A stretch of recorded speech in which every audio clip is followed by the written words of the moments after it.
নির্বাচনের আগে সংস্কার চাইলেও অন্য দল সংস্কার নস্যাৎ করার চেষ্টা করছে বলে মন্তব্য করেছেন জাতীয় নাগরিক পার্টি এনসিপির দক্ষিণাঞ্চলের মুখ্য সংগঠক হাসনাত আব্দুল্লাহ।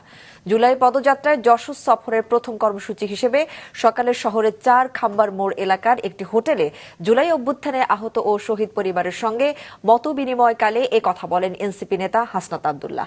এ সময় আয়োজিত অনুষ্ঠানে অভ্যুত্থানে শহীদ ৪ জনের পরিবারের সাথে সাক্ষাৎ করেন এনসিপির নেতারা। একই সময় কথা বলেন ৭৩ জন আহত এবং তাদের পরিবারের সদস্যদের সাথে। আহতরা যথাযথ চিকিৎসা, পুনর্বাসন ও যোগ্যতা অনুযায়ী কর্মসংস্থানের দাবি জানান। দুপুরে স্থানীয় মডেল মসজিদে নামাজ শেষে সেখান থেকে পদযাত্রার কথা রয়েছে এনসিপি নেতাদের। আমরা অবশ্যই নির্বাচন চাই এবং নির্বাচন হইতেই হবে, বরং আমরা দেখতে পাচ্ছি নির্বাচন ঠেকানোর জন্য আরো অন্যান্য রাজনৈতিক দল এখন ঐক্যবদ্ধ হচ্ছে।